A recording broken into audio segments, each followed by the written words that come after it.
Antes de dar la bienvenida a todos y cada uno de ustedes y de pasar las maestras con los niños a la escuela dominical, bueno, las cosas de la tecnología realmente son increíbles.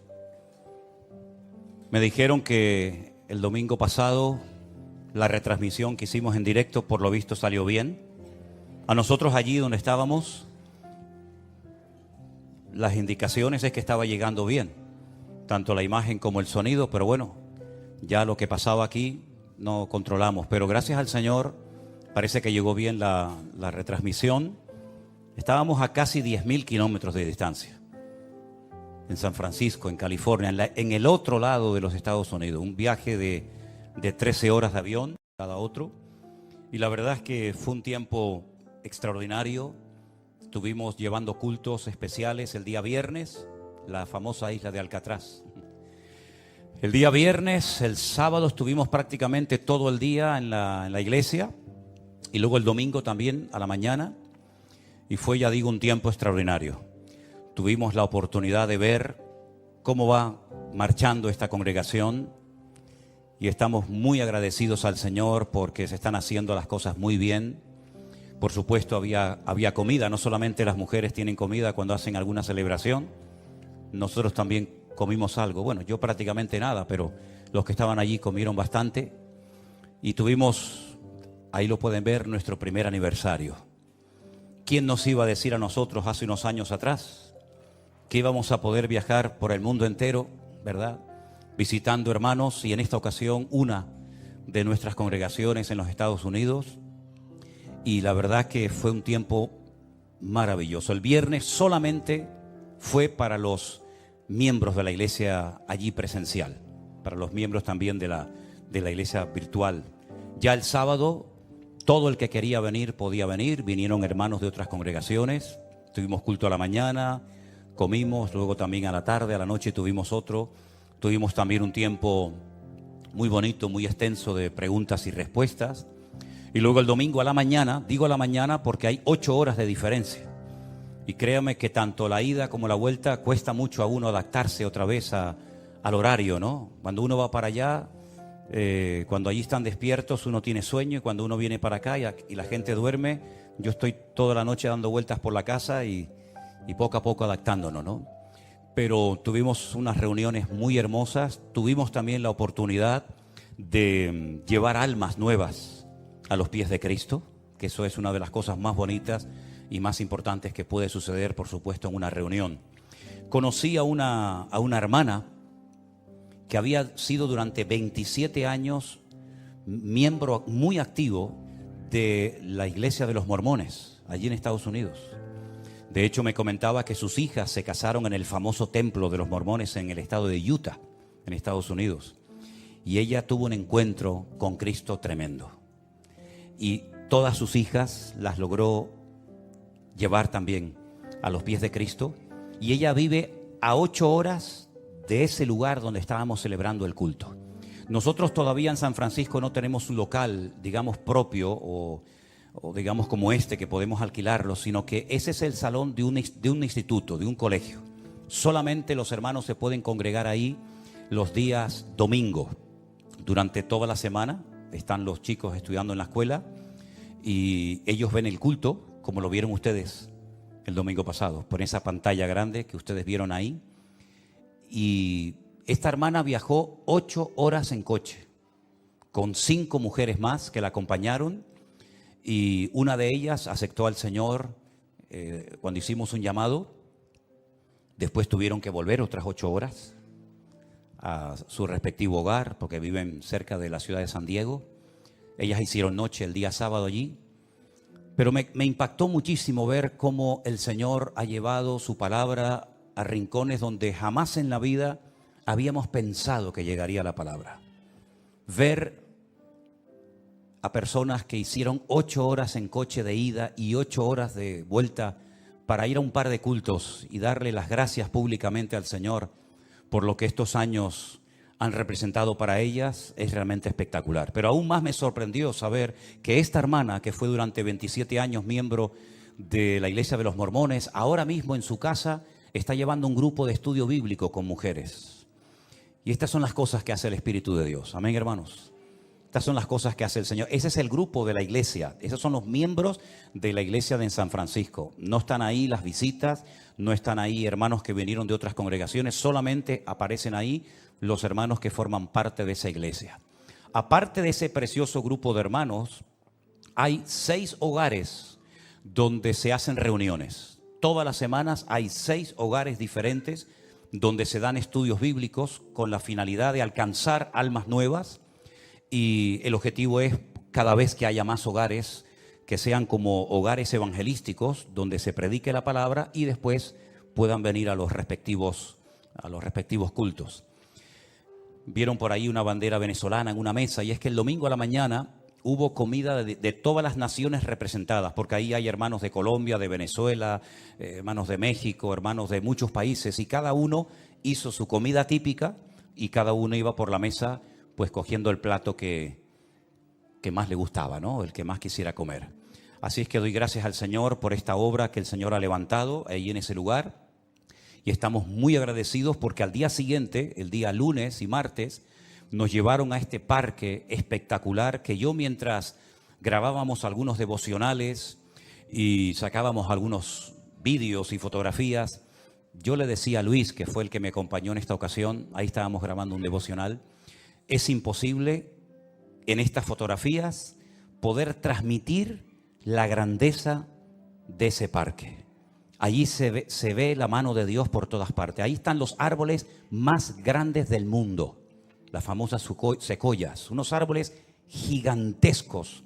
Incluso hay uno de ellos, ahí hay uno caído, pero hay uno de ellos que lo perforaron, no sé si saldrá ahí en la fotografía, creo que está allá al fondo, y se puede meter uno por en medio. Y es realmente impresionante. Ese parque de Yosemite se tarda 7 horas en coche poder recorrerlo todo. 7 horas en coche. Imagínense, en 7 horas casi te vas de una punta a otra de casi de España, ¿no? Y ahí solamente para recorrer ese parque. Allí grabamos algunos devocionales, allí sacamos algunas fotografías y fue un día, digamos, de descanso, donde vimos la mano de Dios, porque la mano de Dios, hermanos, se ve por todas partes. Yo le decía, todas esas paredes que ven ahí son de granito, una altura tremenda. Yo le decía a los hermanos que es una lástima que hay creyentes que han desarrollado como una especie de habilidad para ver al diablo por todas partes. ¿Conocen gente así? El diablo por aquí, el diablo por allá. Y hermanos, perdónenme, pero yo es que a quien veo por todas partes es a mi Dios. Yo veo al Señor por todos lados. Yo cuando veo esas montañas, esos ríos, esos valles, esas cascadas, realmente me quedo con la boca abierta. Digo, Señor, los cielos cuentan la gloria de Dios y el firmamento anuncia la obra de tus manos.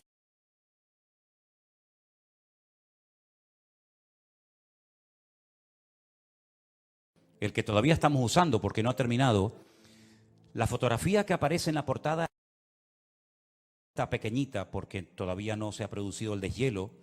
Ahora entraría en el otoño y posteriormente el invierno. Pero ¿quién nos iba a decir a nosotros que íbamos a poder hacer un devocional justamente en el lugar donde se sacó esa fotografía para plasmarla?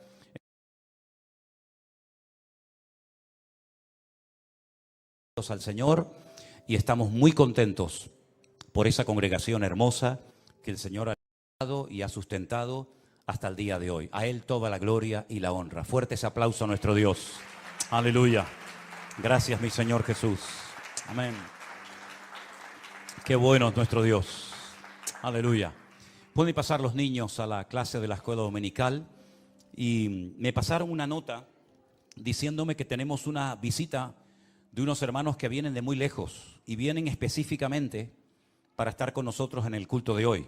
Son hermanos que vienen desde la República Dominicana, nada más y nada menos.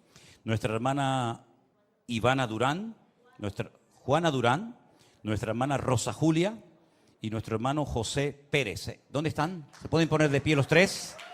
Damos un fuerte aplauso a nuestros hermanos. Dios les bendiga, hermanos queridos. Qué tremendo de tan lejos, ¿no? Me decían los hermanos que esta mañana estuvieron en el puerto de la Cruz, ¿sí? Y esta tarde aquí con nosotros. Y creo que usted me decía que nos lleva siguiendo desde el 2018, cuando yo tenía el pelo negro. ¿Eh? Casi rubio, sí, bueno. Ahora no sé lo que tengo, pero un día fui rubio. Bienvenidos, hermanos. Que Dios les bendiga. Después, por favor, del culto se acercan a los hermanos y les saludan. Me imagino que ustedes se congregan en una iglesia allí en la isla, ¿no? En la República Dominicana. El único país del mundo. Esto es una cosa tremenda. El único país del mundo que tiene la Biblia dentro de la bandera de su país. Ni los americanos, mi hermano. Ni los americanos tienen eso, pero ustedes tienen la honra de tener la Biblia dentro de su bandera. Y dice, ¿qué dice dentro?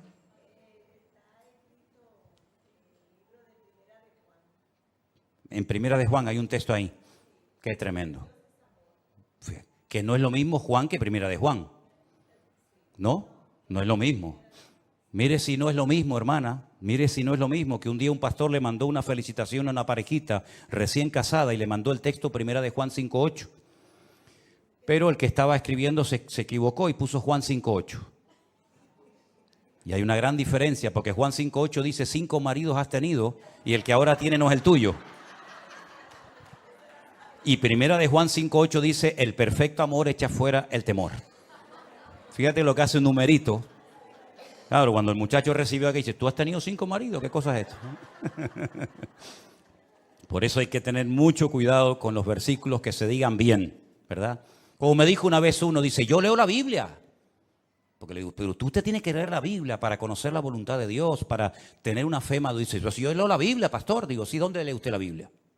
Dígame algo de la Biblia. Dice, yo leo, y se inventó. Dice, yo leo en Jeremías. ¿Usted lee Jeremías? ¿Qué lee usted de Jeremías? ¿Qué es Jeremías? A ver, y me dice, bueno, ya el apellido no me lo sé, me dice. Fíjate tú.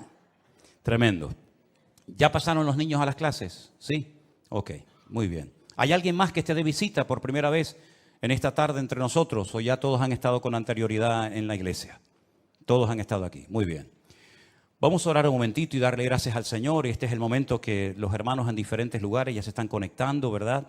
Dejando el tiempo de alabanza en sus lugares para seguir la predicación en vivo y en directo y disfrutar en esta tarde de la palabra que el Señor tenga para nosotros en el día de hoy. Alabado sea tu nombre, Señor.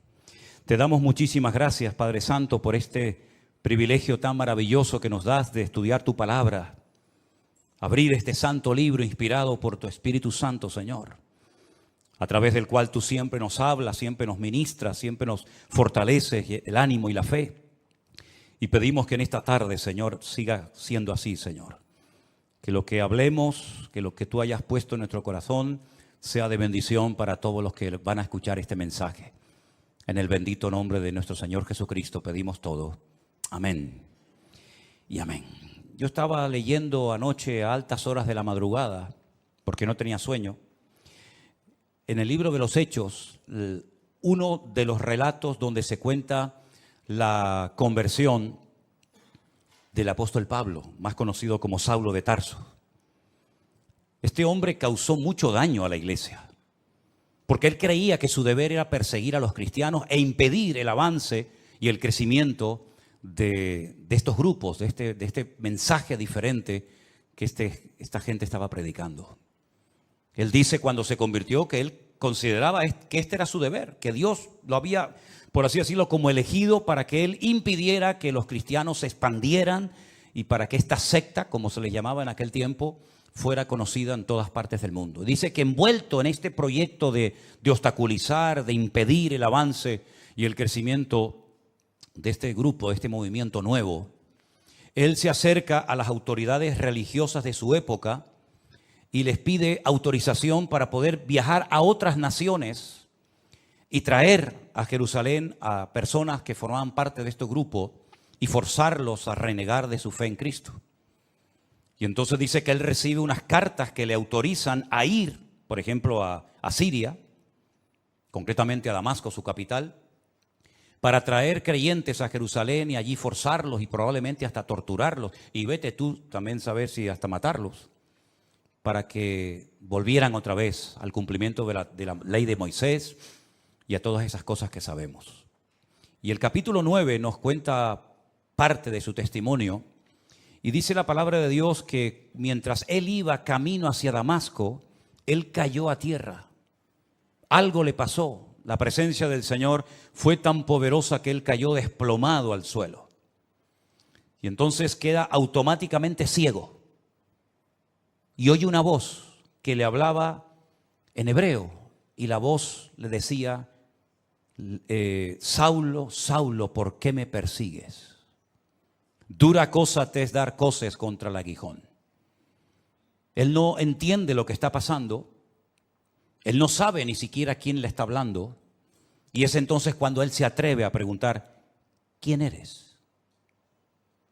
Y la voz le dice, yo soy Jesús, a quien tú persigues. Se queda realmente sorprendido, pierde la capacidad de poder moverse libremente porque ha quedado ciego y dice que está 3 días sin comer ni beber absolutamente nada. Y allí está esperando a ver qué va a pasar con su vida. Había en esa ciudad un discípulo llamado Ananías, que no lo vayan a confundir con el Ananías que cae muerto en la iglesia primitiva, que era el marido de Zafira, ¿se acuerdan? Había un tal Ananías que el Señor le habla y le dice, levántate, ve a la calle que se llama derecha, busca en casa de un tal Judas a un tal Saulo de Tarso, porque él allí está orando. Y ha visto en visión a un varón llamado Ananías que entra y le pone las manos encima para que recobre la vista.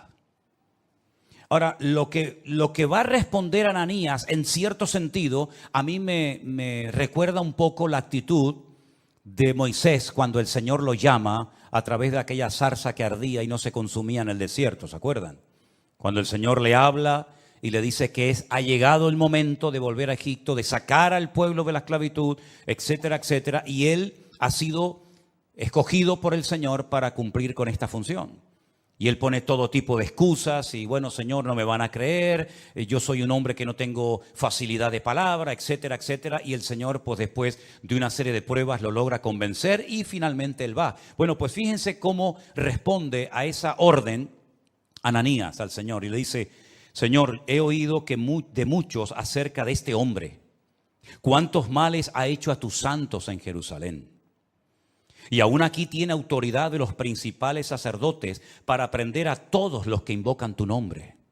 Como diciendo, Señor, yo sé que tú eres perfecto y tú no te equivocas, pero tú me estás mandando a que vaya a orar y le ponga mis manos encima a un hombre que es un peligro.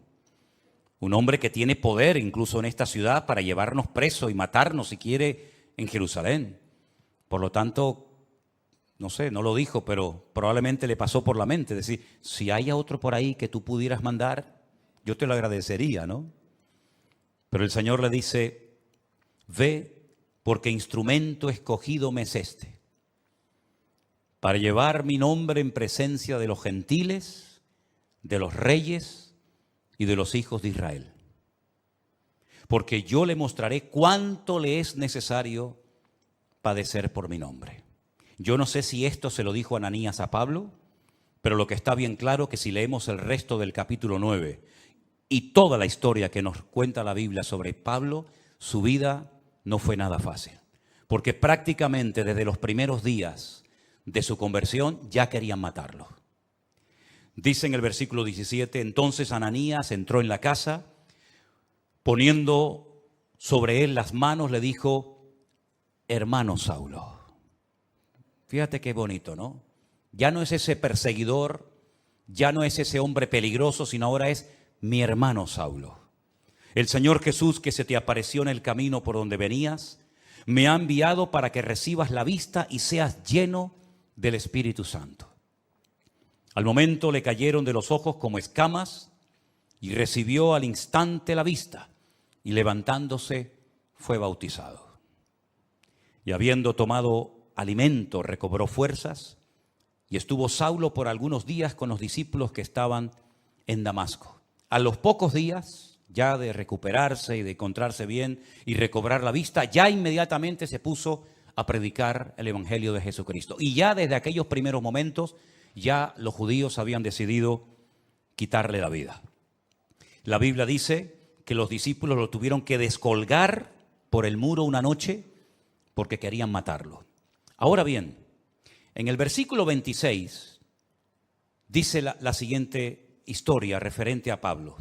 Cuando llegó a Jerusalén, trataba de juntarse con los discípulos, pero todos le tenían miedo, no creyendo que fuese discípulo. ¿Qué te parece? Entonces Bernabé, tomándolo, lo trajo a los apóstoles y les contó cómo Saulo había visto en el camino al Señor, el cual le había hablado, y cómo en Damasco había hablado valerosamente en el nombre de Jesús. Y estaba con ellos en Jerusalén, y entraba y salía. Y hablaba denodadamente en el nombre del Señor, y disputaba con los griegos, pero estos procuraban matarlo. No solamente los judíos, sino también los griegos lo quieren matar. Y no han pasado años de su conversión, sino que ya digo, desde casi al momento de convertirse, ya todos querían quitar de en medio a este hombre.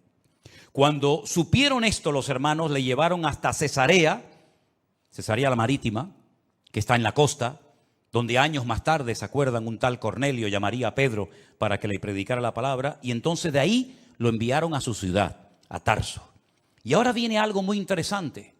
Ya Pablo se ha convertido, un hombre que atemorizaba a la iglesia, a los cristianos, y a continuación, una vez convertido, una vez que este hombre ha tenido un encuentro tremendo con el Señor y su vida ha cambiado radicalmente, dice, entonces las iglesias tenían paz por toda Judea, Galilea y Samaria, que son las 3 provincias en las que se divide Israel. Al norte Galilea, al centro Samaria y al sur Judea. Bueno, pues en todo el país, Judea, Samaria y Galilea, dice la Biblia que las iglesias tenían paz. Y dice además que eran edificadas, andando en el temor del Señor, y se acrecentaban fortalecidas por el Espíritu Santo. Si guarda relación la paz de las iglesias con la conversión de Pablo, ustedes pueden opinar lo que quieran, pero yo sinceramente creo que se notó que Pablo se había convertido. Porque la paz, una cosa es la paz que tenemos dentro por nuestra relación con el Señor, y otra cosa es que en las iglesias se pudiera cantar y se pudiera predicar la palabra y se pudieran reunir los cristianos libremente a raíz, yo estoy convencido, de la conversión del apóstol Pablo o de Saulo de Tarso. Ahora bien, no hay nada más hermoso que una iglesia que está en paz. Esto no significa de que no vamos a ser perseguidos o no vamos a tener problemas o presiones o dificultades. Pero cuando una iglesia internamente entre sus miembros hay paz, yo creo que es una de las bendiciones más grandes que una iglesia puede tener. Así como un hogar que está en paz es una bendición. Un hogar en guerra, un hogar en crisis, donde hay gritos, peleas, insultos, etcétera, tiene que ser terrible. Pero cuando hay paz en el hogar, qué bendición. Amén, hermanos. Cuando los hijos están cómodos y a gustos con sus padres, cuando los padres están cómodos con sus hijos, cuando hay paz, cuando reina la paz del Señor en el hogar, es una bendición. Exactamente igual es en la iglesia. El tema de la paz es algo tan importante que la Biblia dice que hay que buscar la paz. Y una vez que la encuentras, síguela y no la pierdas. Y dice más, en cuanto dependa de vosotros, estad en paz con todos.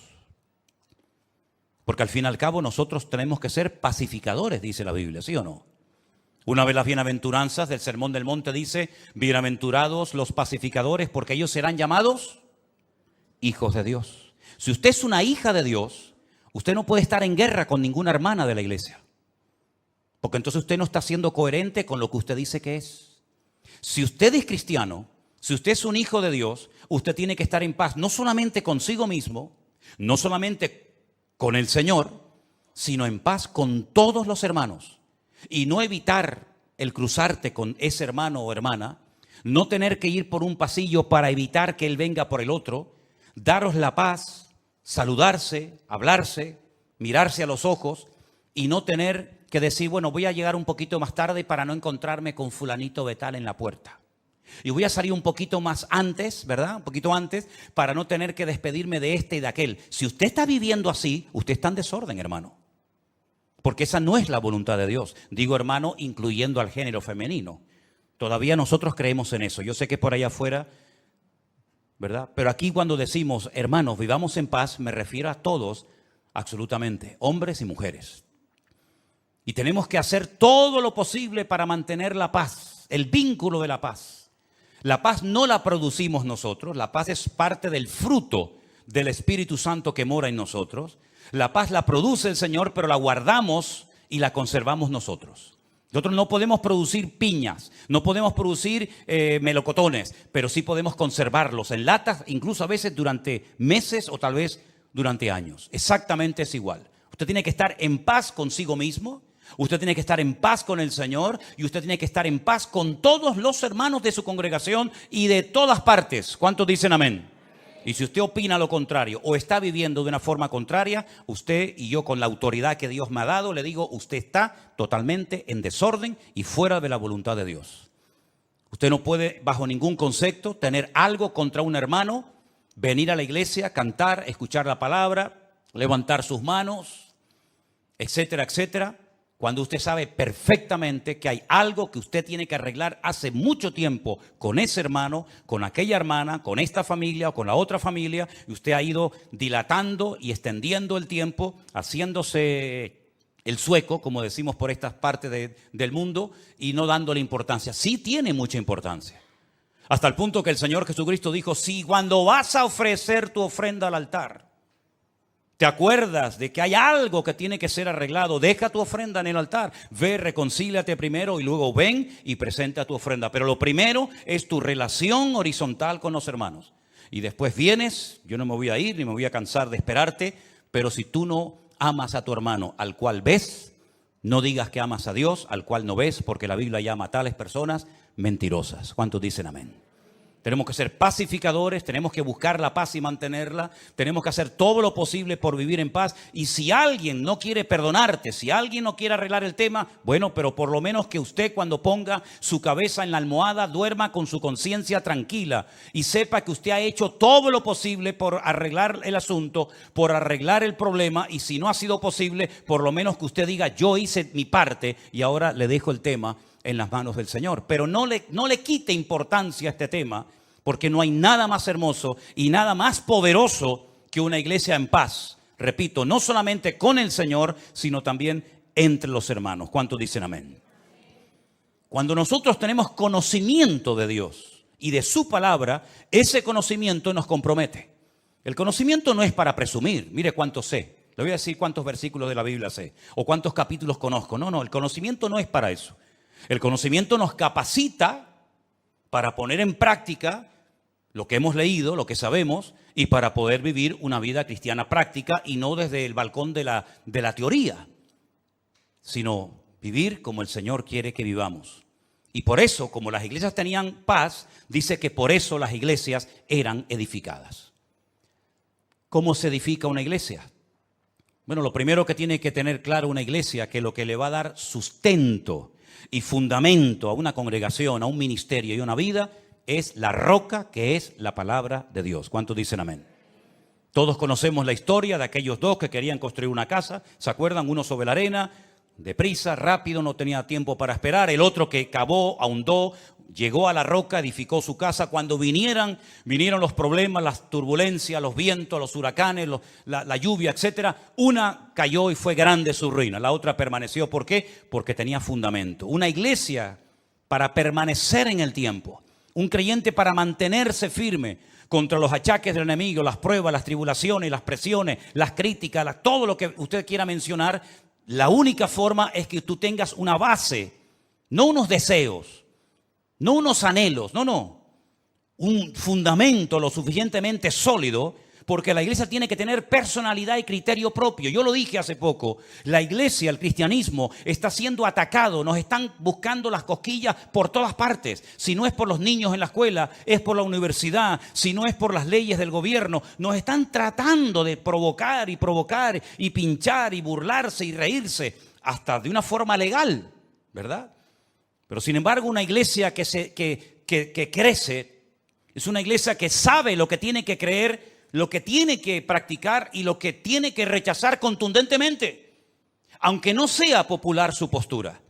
Y es que, dicho sea de paso, el cristianismo nunca ha sido popular. Si usted lo que quiere es ahora que está convertido, caerle bien a tu gente, algunos sí, pero te aseguro que a muchos no le hará ninguna gracia Ni les va a traer lo más mínimo saber que tú ahora dices que vas en serio con el Señor. No le va a hacer ninguna gracia. ¿Vas a aguantar la presión? ¿Vas a aguantar la burla? ¿O vas a pasar desapercibido? ¿O vas a marcar una diferencia como tantos y tantos hombres y mujeres de la Biblia a lo largo de la historia marcaron una diferencia porque no se dejaron arrastrar, no se dejaron corromper por la corriente de este mundo? Las iglesias eran edificadas porque sabían que Cristo le da estabilidad a la vida de una iglesia y a la vida de un creyente.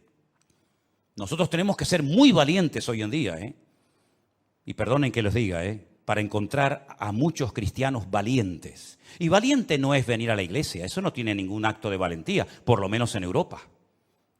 A lo mejor habría que tener mucho valor para ir a una iglesia en otros países donde hay persecución, pero para entrar por estas puertas, ¿qué valentía tienes que tener? Ninguna. Para leer la Biblia no hace falta ser valientes, por lo menos hoy por hoy, hoy en día en Europa o en países que nos están viendo ahora mismo. Pero yo cuando hablo de valentía, hablo de tomar decisiones, de estar dispuesto a jugármela por el Señor. Hemos dicho durante años cosas que yo después compruebo a la luz de la realidad que son simplemente teorías y opiniones. Lo primero en mi vida es el Señor. ¿Seguro que lo primero en tu vida es el Señor? ¿Tú estás seguro de eso? ¿Tú estás plenamente convencido que el justo por la fe vivirá? Entonces, ¿por qué no vive por fe? Si eso es verdad y tú lo crees, ¿por qué te agarras tanto a lo que tienes y no a lo que eres en el Señor? Porque hay incluso personas que no tienen tantas responsabilidades en la vida que atender y que les cuesta tanto dar pasos de fe. Pero sin embargo después predican y hablan de la fe, pero a la hora de la verdad no dan los pasos correspondientes. Las iglesias del Nuevo Testamento eran iglesias valientes, no solamente porque se jugaban la vida, muchos de ellos, sino porque el cristianismo llegará un momento en el que vas a ser confrontado con tu fe. Y en ese momento tú tendrás que demostrar si verdaderamente tú estás bien parado en Cristo o no. Las iglesias tenían paz, por lo tanto eran edificadas, pero dice además que andaban en el temor de Dios. Bueno, ya todos sabemos a estas alturas, creo yo, la diferencia entre miedo y el temor a Dios. Nosotros no tenemos miedo a nadie, ni a nada, pero sí tenemos que tener temor, es decir, respeto a Dios. Tal vez uno de los versículos más conocidos que menciona este tema es el de Proverbios, cuando dice que el principio de la sabiduría es el temor de Dios. Pero es que a mí me gusta otro que también habla del temor de Dios, que también está en Proverbios, que dice que el principio de la sabiduría es aborrecer el mal. Y dice la Biblia que las iglesias de Judea, de Galilea y de Samaria andaban en el temor de Dios. Es decir, eran iglesias que andaban en orden. Eran iglesias que andaban alineadas con Dios y con su palabra. Eran iglesias que no vivían en la carne. Eran iglesias que andaban en santidad, comprometidos, sabiendo que ellos eran, como dijo el Señor, la sal de la tierra y la luz del mundo. No siempre fue así. Después hubieron tremendas persecuciones, muchos hermanos perdieron la vida, unos fueron quemados, torturados, crucificados, etcétera, etcétera. Pero por lo menos durante un tiempo, el libro de los Hechos destaca que hubo un tiempo que había paz en las iglesias. Las iglesias eran edificadas en la palabra, en el amor unos con otros, porque andaban en el temor de Dios. Y parece como que una cosa nos lleva a otra. Cuando hay paz, nos podemos edificar mutuamente unos a los otros. Y cuando nos edificamos es porque entendemos que el temor de Dios implica compromiso el uno con el otro. El venir a la iglesia no es hola, hola, buenas tardes, Dios te bendiga. No es venir de excursión a la iglesia.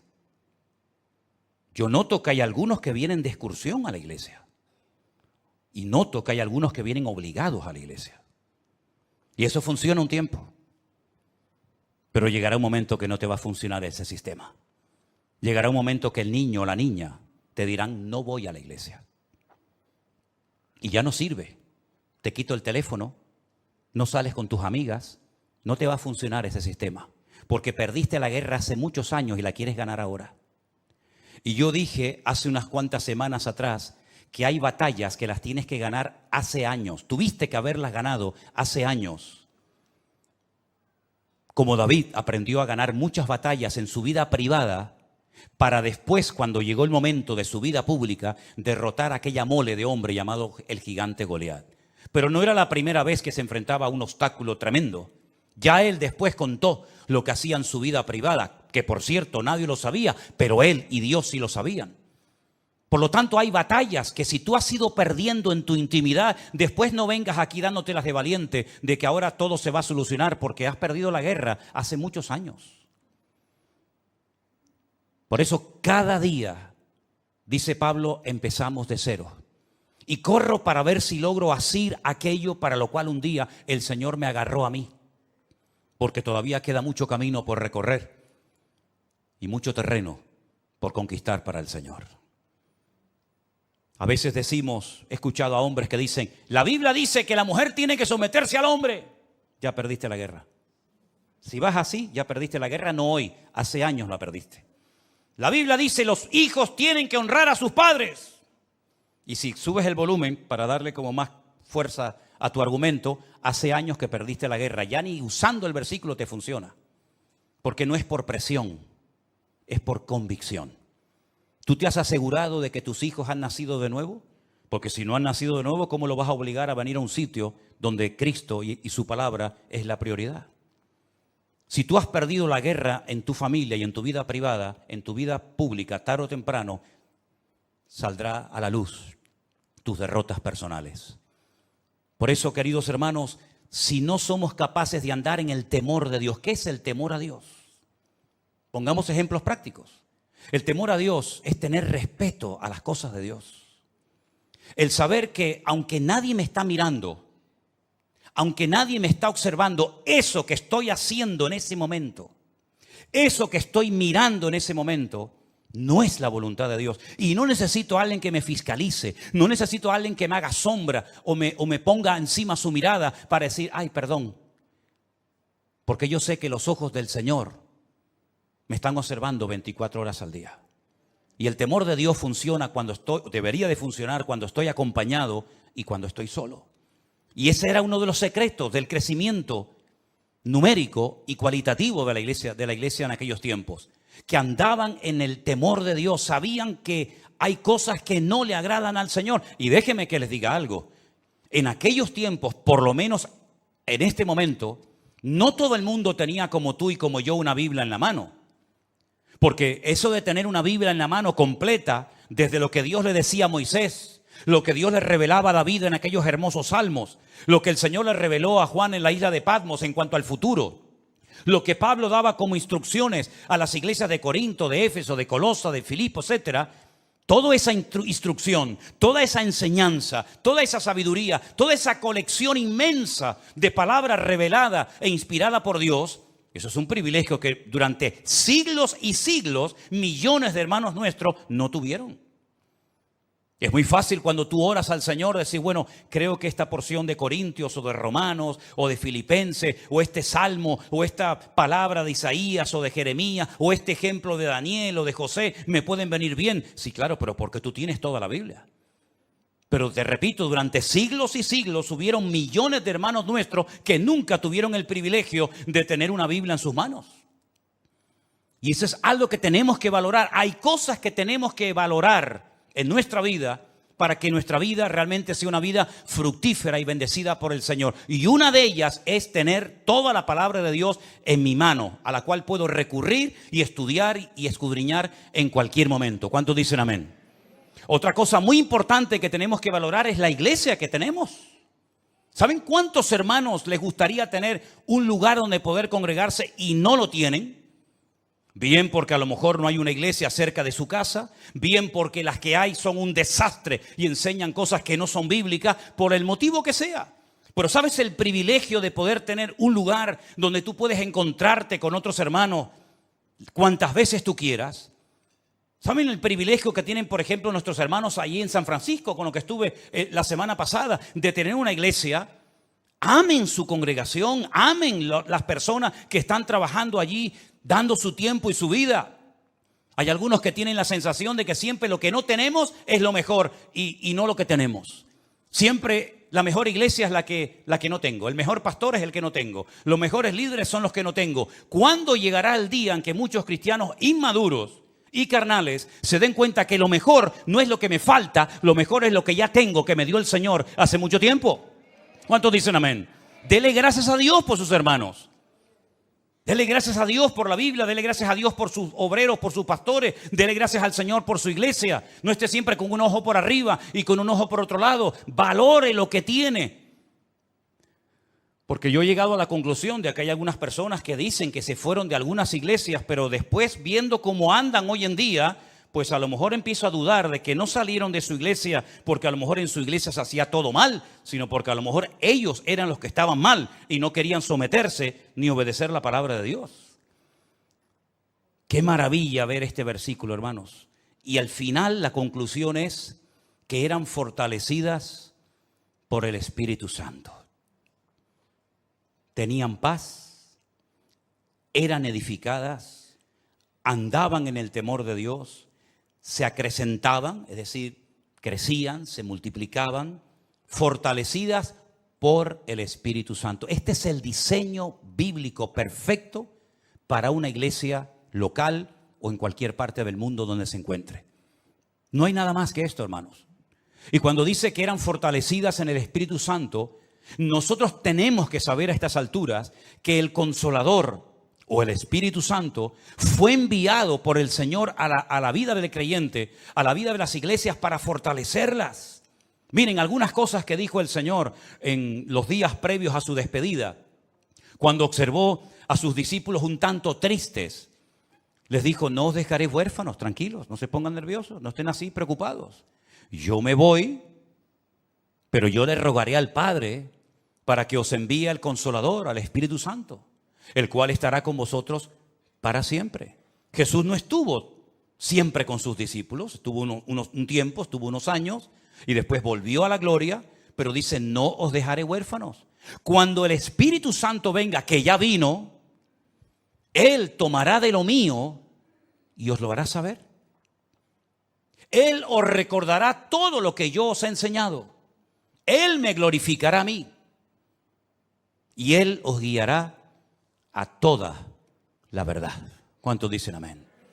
Por eso el apóstol Pablo escribía aquellas cartas y en una de ellas decía: hermanos, por favor, no quiero que ignoréis que vuestro cuerpo ahora es el templo del Espíritu Santo de Dios, el cual mora en vosotros.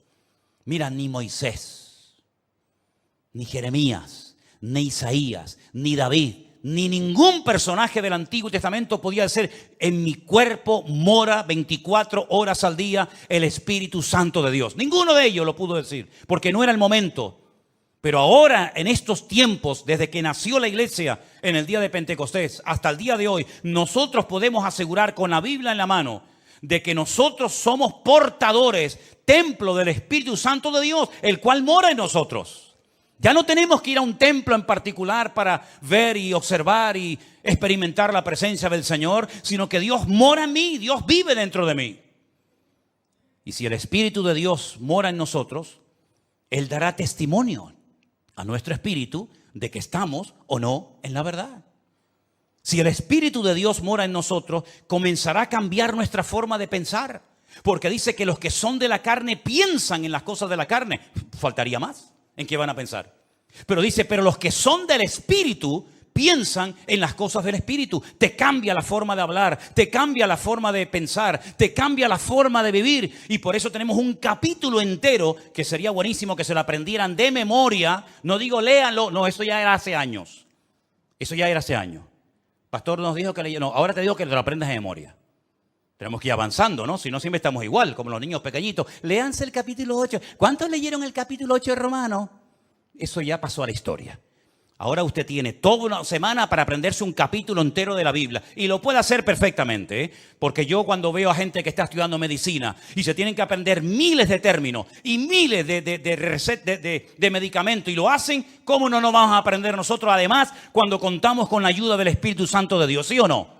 Pues entonces, aprenderse esta semana de memoria Romanos capítulo 8. ¿O no se aprendieron ustedes Salmo 91 durante el tiempo de la pandemia? Pues ahora Romanos 8. Y Romanos 8 nos dice cómo vivir en el Espíritu. Si usted ve que su vida no va bien, si usted ve que algo siempre hay, es porque a lo mejor no está poniendo en práctica lo que dice Romanos 8. Porque Romanos 8 es la enseñanza, es el diseño divino para la vida de una iglesia hoy en día. Vivir en el Espíritu de Dios. Y entonces te vas a dar cuenta de que hay tentaciones que ya no te vienen, cuando antes te venían todos los días.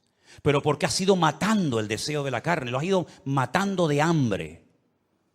Y has comenzado a alimentar la nueva criatura, la nueva obra que el Señor ha hecho en ti, y te vas a dar cuenta de que ahora tus deseos han cambiado. Antes lo que te dominaba ya te da, perdonen, hasta asco. ¿No les ha pasado a ustedes eso alguna vez?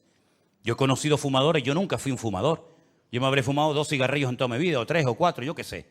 Pero hay gente que fue fumadora, pero fumadora de estos de verdad. Que me dicen, a mí se me pone una persona hoy en día que fuma a mi lado y me da asco. Y tú, a ti te da asco. Pero si tú antes te daba, ya.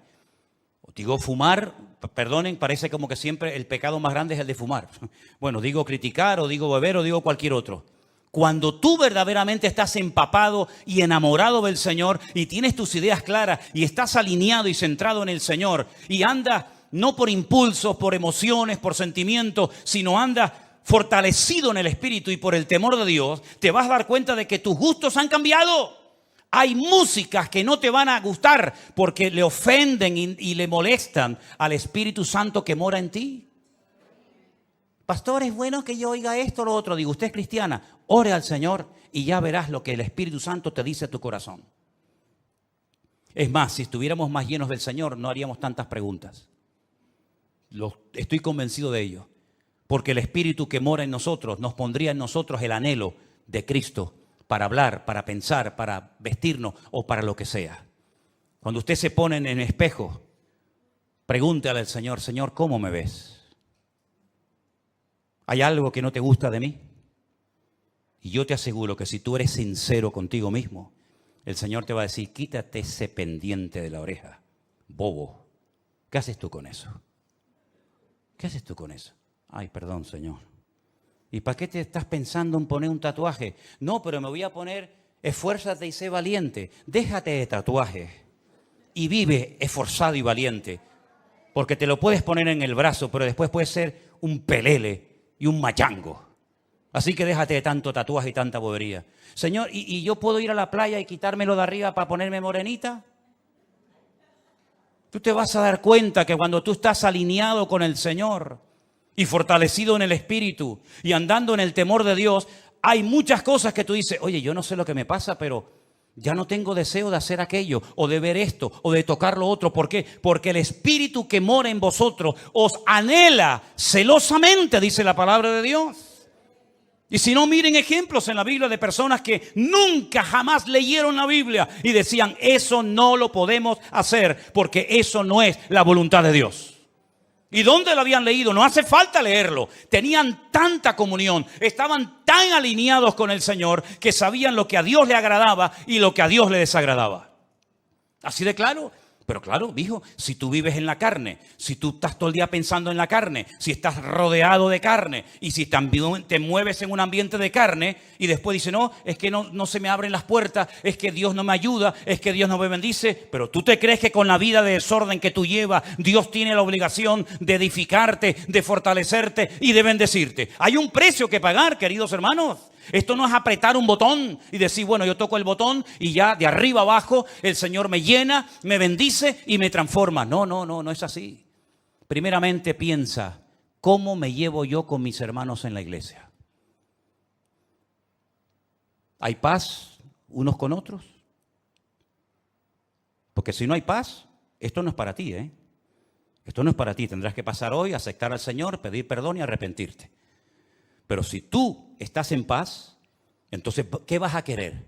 Edificar a los hermanos. Y si habéis prestado atención a la lectura esta tarde que dice, ¿cómo se edifica la iglesia? Por la actividad propia, mutua, de cada miembro. ¿Lo habéis leído, no? ¿Sí o no? El cuerpo va creciendo según la actividad propia de cada miembro para ir edificándose en amor. Así se edifica una iglesia. Con la actividad de cada uno de nosotros, aportando cada uno su granito de arena, aportando cada uno su don, su talento, su habilidad, su conocimiento, etcétera, etcétera, y cada uno aportando lo que tiene que aportar, lo que Dios te ha dado, ese cuerpo va creciendo y se va edificando hasta llegar a la estatura de la plenitud de Cristo, a un varón perfecto. Eso es lo que dice la palabra de Dios. Si lo hacemos, el crecimiento viene solo.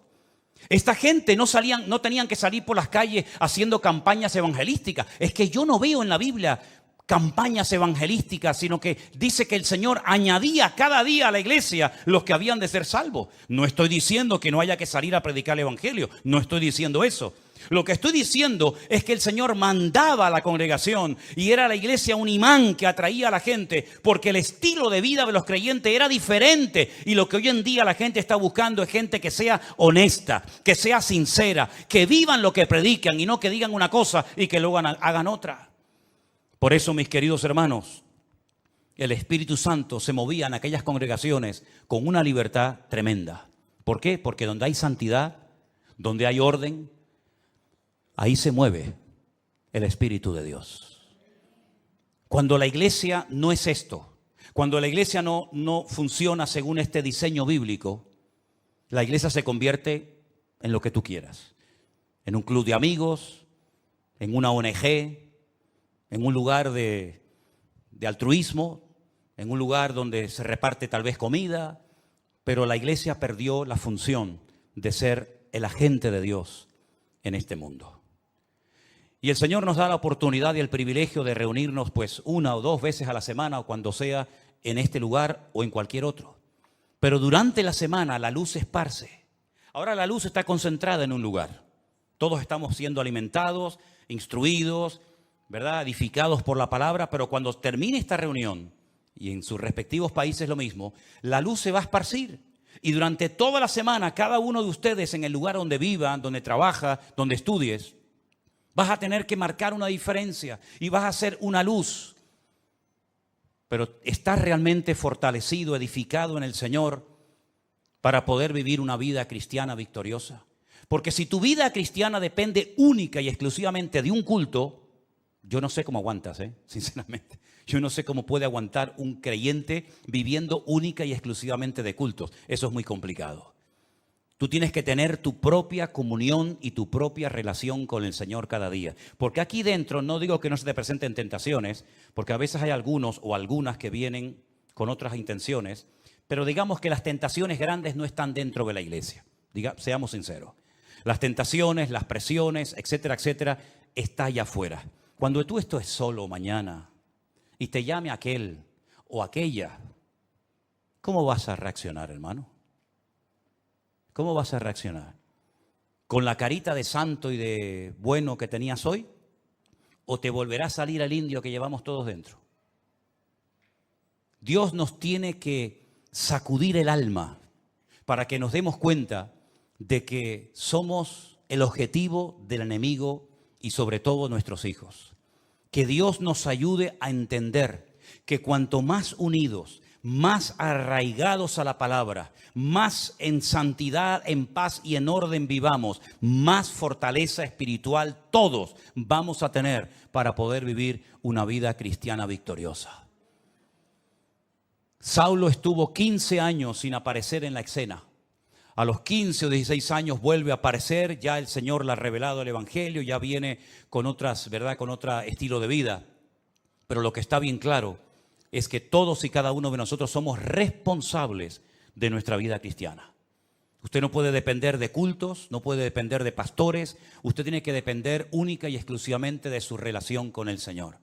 Mi pregunta es, y concluyo, ¿está usted en paz con el Señor?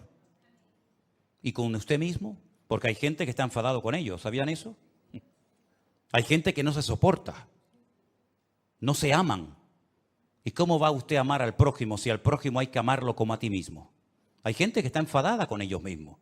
No le gusta su cuerpo, no le gusta su gordura, no le gusta su delgadez, no le gusta su altura, no le gusta no sé qué. Están enfadados, están con problemas personales terribles. Y llevan años arrastrando, y mira cómo estoy, y mira cómo no estoy, y mira el granito aquí, y mira el granito allá, y mira que no sé qué. ¿Ya te has aceptado a ti misma? ¿Sí o no? Yo me acepté a mí mismo hace muchos años, No tengo ningún problema personal conmigo mismo. Estoy en paz con Dios, estoy en paz conmigo mismo, pero en lo que tenemos que esforzarnos cada día es estar en paz con todos los hermanos, ¿sí o no? Esa es nuestra obligación. No va a venir el arcángel a veces y decir, vete a hablar con ella, llámala aparte, vete allí, arriba, abajo, y arregla este tema antes de que te vayas de la iglesia. Es una vergüenza que hay creyentes que a veces tienen una oportunidad en un culto para arreglarse con un hermano y no aprovechan la oportunidad y se van. Y si te hubieras muerto durante la semana, te vas de este mundo con la pena de no haber arreglado la situación con este hermano o con esta hermana. Es nuestra obligación, es nuestro deber, ¿verdad? ¿Estás edificándote en el Señor cada día? ¿De qué estás comiendo, mi hermano? ¿Qué estás comiendo? ¿Qué estás alimentando tu alma? ¿Con la palabra de Dios, con buena literatura cristiana, teniendo comunión con el Señor y con su palabra? ¿Estás comiendo sanamente o estás comiendo basura? Ustedes saben que se ha puesto de moda la comida basura, es la más rápida, ¿no? Ay, hermano, me invitaron unos hermanos a comer un potaje en su casa. Qué diferencia comerte un buen potaje a comerte una birria de hamburguesa. Hazme el favor. ¿Estás comiendo bien espiritualmente hablando? ¿Estás comiendo bien? Es tu obligación, no la mía, es la tuya. ¿Estás fortaleciéndote en el Señor? ¿Estás andando en el temor de Dios? ¿Estás huyendo de ciertos y determinados ambientes y lugares y personas que te pueden contagiar y te pueden perjudicar tu desarrollo y tu crecimiento espiritual? ¿Te das cuenta cómo hay muchas cosas que no dependen de un pastor o de una iglesia, sino son cosas que somos nosotros los responsables delante de Dios de tomar esas medidas preventivas para poder construir una vida cristiana victoriosa? Medita en todo esto que has escuchado esta tarde, hermano. Porque hay gente que a lo mejor no tienen paz en su corazón porque no están haciendo esto que hemos leído esta tarde. No se están edificando en el Señor, no tienen comunión con el Señor y por lo tanto no tienen paz. Pero la paz es posible, dice la Biblia. Tú guardarás en completa paz. ¿A quién? Aquel cuyo pensamiento en ti persevera. Cierra tus ojos en esta tarde y dile al Señor: Señor, escúchame bien lo que te voy a decir. Así como las iglesias de Galilea, de Judea, de Samaria tenían paz, yo quiero tener paz. Así como aquellas congregaciones de antaño eran edificadas en la fe y en la palabra, yo también lo quiero ser hoy en día, Señor. Yo quiero ser fortalecido en el Espíritu Santo de Dios cada día. Yo quiero amarte y quiero temerte, porque eso es lo que significa tener temor de Dios, respetar a Dios, tener respeto a Dios y no ser un descarado, un irreverente, un desobediente, sino ser una persona que tiene respeto de Dios. Que no le echa siempre la culpa a alguien de tus problemas. Porque esa es una actitud tremendamente infantil. Ay, si yo hubiera tenido un buen padre. Ya. ¿Y cuántos han tenido un buen padre y han salido totalmente descarriados? Así que no le eches la culpa al padre que no tuviste o a la madre que no tuviste o que tienes. No le eches la culpa al pastor, al diablo, al mundo, a la iglesia, a los jóvenes. No, ya está bien. Así actúan los niños pequeñitos. Siempre la culpa la tienen los demás. Pero es tiempo, mis queridos hermanos, de mirarnos, de examinarnos a nosotros mismos, de probarnos a nosotros mismos y de reconocer que yo soy el único responsable de mi vida espiritual, de mi crecimiento y desarrollo. Valore lo que Dios le ha dado, mi hermano. No esté saltando de flor en flor, saltando de un lugar a otro. Parece que siempre lo que hacen los demás es mejor que lo que usted tiene o Dios le ha dado. Y si el lugar en el que usted está dice que no tiene lo que tienen otros, pues ya sabe lo que tiene que hacer: aportar, colaborar, integrarse. Y de esa manera usted podrá aportar lo que dice que no tenemos.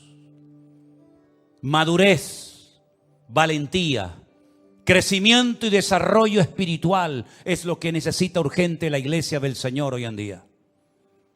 Ya basta de ese cristianismo superficial, con una falta de compromiso total y absoluta.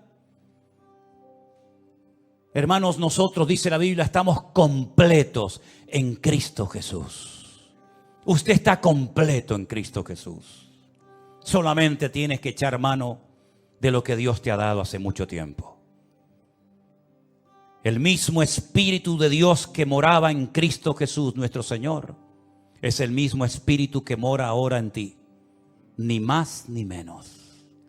Por eso dice la Biblia que el Espíritu que levantó a Cristo de los muertos vivificará vuestros cuerpos mortales por su Espíritu que mora en vosotros.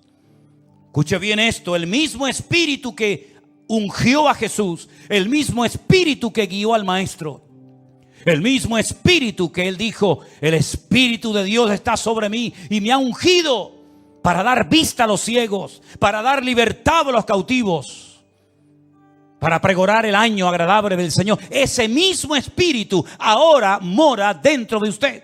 El mismo. La misma unción, la misma autoridad, el mismo poder. Use, eche mano. Como decía Pablo a Timoteo, echa mano de la vida eterna. Usa lo que Dios te ha dado. Aviva, aviva el fuego del don de Dios que está en ti. No lo apagues. Cumple con tu llamado, cumple con tu ministerio, esfuérzate, pelea la buena batalla, acaba la carrera, guarda la fe. Es nuestro deber, son deberes personales, intransferibles. Nadie puede ocupar mi lugar de oración ante mi Dios. Alguien puede orar por ti, pero si tú no oraste ese día, te lo perdiste. Nadie puede ocupar esa banca, esa silla donde tú estás sentado más que tú. Porque un día Cristo se apareció en un culto y faltaba uno. Y fue el mejor culto de todos. Porque se apareció nada más y nada menos que el resucitado, victorioso y glorioso, el Rey de Reyes y Señor de los Señores. Y Tomás no estaba. Nadie puede leer la Biblia por ti. Nadie puede evangelizar por ti. Otros podrán hacer algo parecido a ti. Pero tus deberes eres tú el responsable de cumplirlos. Ni papá, ni mamá, ni la esposa, ni el marido, ni los hijos, ni el pastor, ni la iglesia. Tú eres el responsable. Es como si tú mañana no vas a trabajar. Tal vez el jefe puede llamar a otro, pero tu deber era haber estado allí. Así que mi querido hermano y amigo, como le dijo el Señor a Ananías, levántate y ve a orar por Saulo de Tarso. Es que es un hombre peligroso. Levántate y vete a orar por Saulo de Tarso. Es que he oído de muchos males que ha hecho a tus santos en Jerusalén. Levántate y ve a la calle derecha. Pon las manos sobre él para que recobre la vista. Ananías, déjate de excusas. Levántate. Y como dice la palabra, y lo dijo Saulo de Tarso, es hora de levantarnos del sueño. Porque la noche está avanzada y se acerca el día. Señor, gracias por tu palabra. Queremos ser esta iglesia de la cual se habla aquí en tu palabra. Iglesias fortalecidas en el Espíritu. Iglesias que andan por el temor de Dios. En paz. Los hermanos unos con otros. Sin guerras, sin peleas, sin murmuraciones ni divisiones internas. Queremos, Señor, vivir conforme a tu diseño en nuestras vidas. Que tú tomes posesión de todo nuestro ser. Y que en estos tiempos difíciles en los cuales nos ha tocado vivir, podamos ser la sal y la luz del mundo. Sabemos que la tierra ya está dando esos dolores de parto tremendos. Cada vez serán más frecuentes y más dolorosos. Y aunque el hombre natural no puede entender lo que está sucediendo, el hombre espiritual sabe qué está sucediendo. Y algunos dicen, ¿por qué? ¿Y por qué? Y yo digo, ¿por qué no? No es por qué. Sabemos para qué el Señor está permitiendo todas esas cosas en países donde se prohíbe su palabra, en países donde persiguen a los cristianos, en países donde se dice en un libro sagrado que tienen que Cristo no es el Hijo de Dios y que no murió en una cruz y que no resucitó, ¿no? Pues muy bien, no quieren andar a las buenas, serán sacudidos como la higuera hasta que caigan de rodillas y reconozcan que el único que puede traer paz es aquel que murió y resucitó al tercer día y está próximo a venir otra vez a este mundo. Recibe la gloria, mi Señor. Aleluya. Sigue obrando, aunque el mundo se burle y se queje, sigue sacudiendo a las naciones de la tierra para que crean que tú eres el camino, la verdad y la vida. Aleluya. En el nombre de Jesús. Amén. Nos ponemos de pie, amados. Aleluya, Jesús. Te adoramos. Levanta tu mano al cielo y adora al Señor, Jesús. Adoren al Señor, hermanos queridos. Él está aquí con nosotros ahora mismo. Aleluya. Santo tu nombre. Aleluya. Te adoramos, Señor. Digno eres. Digno eres, Señor. Sigue obrando, Jesús. Sigue obrando, Señor. Sigue hablando, Señor. Sigue hablando. Oh, Jesús. Gracias. Oh, gracias, Señor. Gracias, Señor. Te adoramos. Oh, gracias. Gracias, Señor Jesús. Aleluya. Y más de ti. Sí, Señor. Gracias, Jesús. Te adoramos, te adoramos. Te adoramos, Señor Jesús. Aleluya.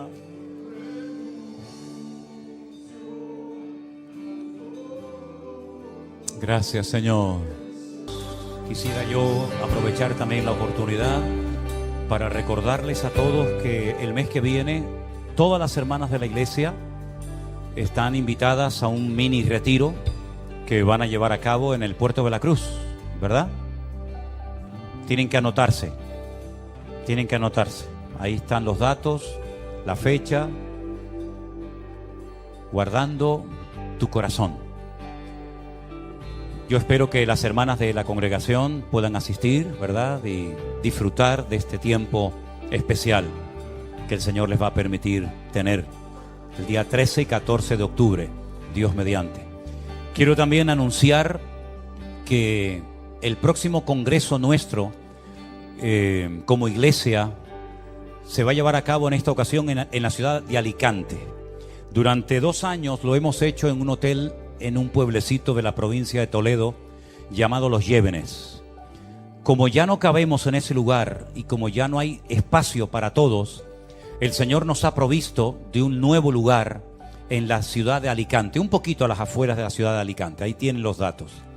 Nuestra hermana Saray, la que está al piano, ella es la que lleva todo el tema de la organización, de las inscripciones. Hermanos, anótense lo antes posible. Me gustaría que todos ustedes pudieran asistir. Ya tengo constancia.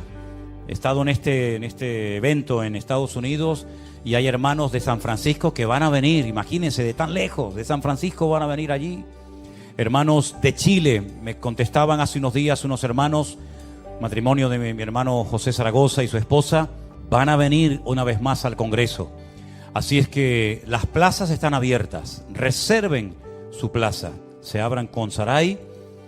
Ahí están los días, ¿verdad? ¿Están por ahí? Sí, ahí no se ve bien aquí, tengo la luz. Del 28 al día 31 de marzo del año que viene, en plena Semana Santa. Con el tema de los vuelos hay que darse prisa porque es una fecha muy complicada. No es en Madrid, es en Alicante.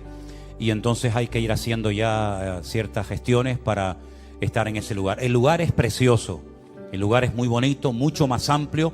Todos vamos a estar juntos, no como en el Congreso de Toledo, que unos tenían que ir a un hotel, otros tenían que ir a otro y luego después subir en autobús, sino que todos vamos a estar juntos y sería muy bueno que ustedes pudieran ir. Algunos dirán, pero es que no tengo dinero. Pues ya sabe lo que tienes que hacer. ¿Qué tiene que hacer un creyente cuando le falta algo? ¿Alguien sabe? ¿Orar? Uno dijo, pedirle a otro. No. Orar. Ore al Señor. ¿Cuánto vale? Señor, me hace falta este dinero para el avión y para la estancia. ¿Y el Señor te lo va a dar? ¿Cuántos dicen amén? Si no lo crees, no lo vas a recibir. Está más claro que el agua. Es como yo le digo a la gente, ay, yo quiero ir a Israel. Pues ore. Y si oro, ¿qué va a pasar? Dios te va a llevar. Así de claro. La primera vez que yo fui a Israel me invitaron. Un matrimonio me invitó, fui. Y todas las demás veces que he ido, el Señor me ha llevado. Entonces yo te estoy enseñando cómo yo vivo. Y a mí me da resultados. Yo quiero ir a Israel, ora. Mañana te vas a encontrar por la calle un sobre o te va a venir alguien, yo qué sé. Yo quiero ir al Congreso, no tengo dinero, ore y el Señor te va a suplir. Así llevo 41 años de mi vida y no me ha fallado nunca el Señor. Así es que mire, y les voy a contar como testimonio. Y cuento este testimonio, yo sé que supongo, quiero creer que aquí hay la suficiente madurez para poder interpretar el testimonio que yo voy a dar. Porque siempre hay los de la mente retorcida, ¿no? Yo acabo de estar en nuestra congregación en San Francisco, día viernes, sábado y domingo, predicando unas cuantas veces, viajando 13 horas de avión para allá, 13 horas para acá, cambio horario, o 18, digo 13. 13 me quedaba a mitad de camino. 18 horas para allá, 18 horas para acá. Escala 6 aviones, porque tuvimos que ir 3 aviones para allá, 3 aviones para acá. Bien, cuando terminó todo, el hermano Jeremías y su esposa, Jessica, que son los responsables que yo he puesto al frente de nuestra obra en San Francisco, me llamaron aparte y me dijeron, mira, este sobre con este dinero es lo que se ha vendido de tus libros. Aquí tienes el dinero. Se vendieron tantos, tienes el dinero, los que no se han vendido, aquí quedan. Vale, perfecto. Y ahora él me dice, nosotros como iglesia queremos darte una ofrenda. Y me dijo la cantidad, una muy buena ofrenda, créame, muy buena ofrenda. Y yo le dije, no la voy a aceptar. Pastor, la rechazas. Digo, no es rechazarla. No quiero que nadie piense que yo hago esto por dinero. Le dices a la iglesia que muchísimas gracias, pero no quiero que nadie vaya a pensar, claro, este viene de España, nos da 3 o 4 cultos, después se lleva una gran ofrenda, ¿verdad? Así cualquiera. Y le dije, no le voy a dar ese gusto a nadie, así que no quiero la ofrenda. Dios les bendiga, se la quedan. Me vengo para Tenerife. Al día siguiente de llegar o a los 2 días, mi hermano Jeremías me manda un WhatsApp y me dice, un hermano de Guatemala me ha llamado que te quiere mandar una ofrenda aún más grande que la ofrenda que ellos me iban a dar en Estados Unidos. Y me dice, ¿tú me dejas que ese testimonio lo cuente en la iglesia? Digo, no es que te dejo, tienes que contarlo en la iglesia para que la gente sepa que si no viene por un lado, viene por otro, pero Dios es fiel y no le debe absolutamente nada a nadie. Ese es nuestro Dios. Ese es nuestro. Y gloria para mí ninguna. De verdad lo digo, gloria para mí ninguna, porque yo me venía igual de contento con ofrenda o sin ofrenda, porque yo no estoy aquí desde los 17 años y tengo 62 que voy a hacer ahora por dinero. No estoy aquí por dinero. Si hubiera querido dinero me hubiera hecho torero como mi padre, ¿sabes? Así que el Señor que me responde a mí es el mismo que tú tienes y yo te estoy enseñando cómo yo vivo. Pónganlo en práctica.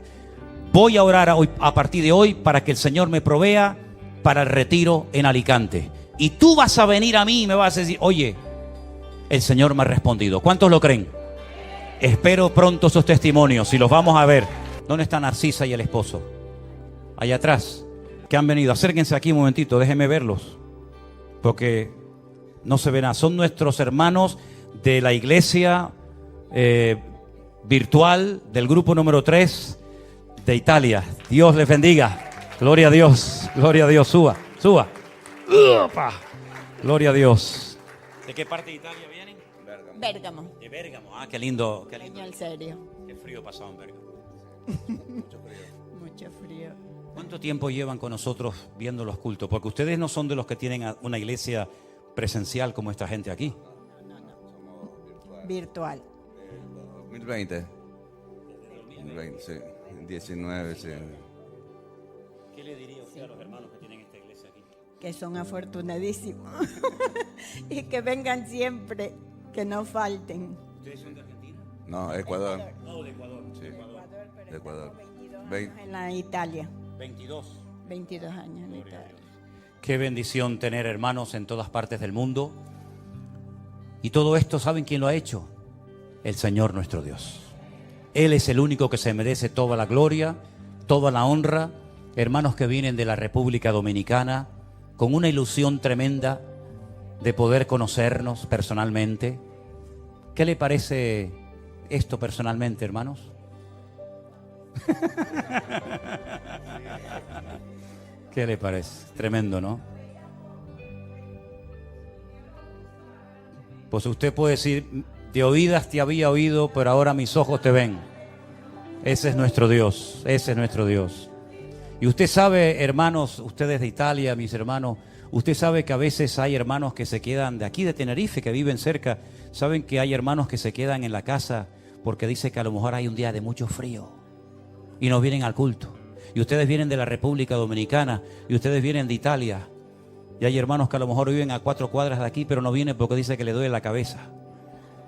¿Qué le parece? La tercera, sí. ¿Qué le motiva venir? Usted como predica. Qué tremendo. Qué tremendo, ¿no? Qué tremendo. Valoremos lo que tenemos antes de que lo perdamos.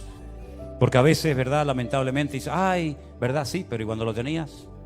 A veces no, ni valorábamos ni le dábamos atención a las cosas. Que Dios nos ayude a estar siempre unidos. Tome la mano del hermano que está a su lado esta tarde y hagamos una oración juntos para mantenernos siempre unidos en el amor de Dios. Señor, te doy gracias por estos hermanos que para nosotros son un ejemplo, viniendo de tan lejos, Señor, gastándose su dinero y su tiempo para oír un culto, para estar en una reunión. Señor, qué privilegio saber que hay hermanos, Señor, que hacen este esfuerzo y que son todo un ejemplo y un desafío para nosotros aquí.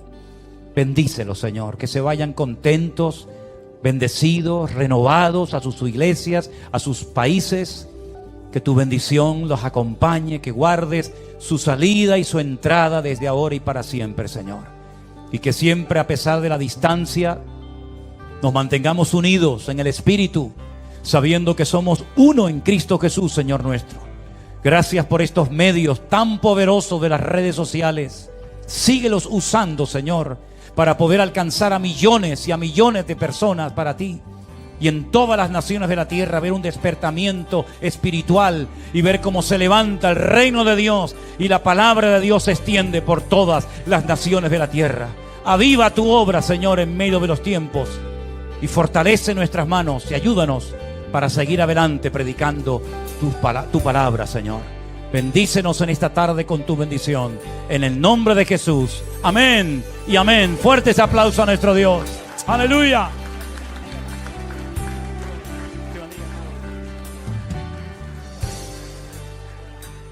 Gloria a Dios. Qué bueno es el Señor. Saluden después.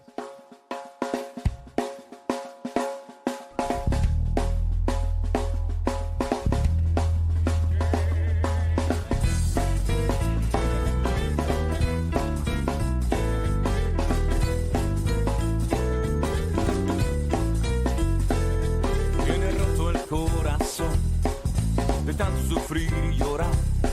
Tienes que aprender a descansar en Dios. No importa lo que te dijeron, no importa lo que te hicieron, tienes que aprender a descansar en Dios.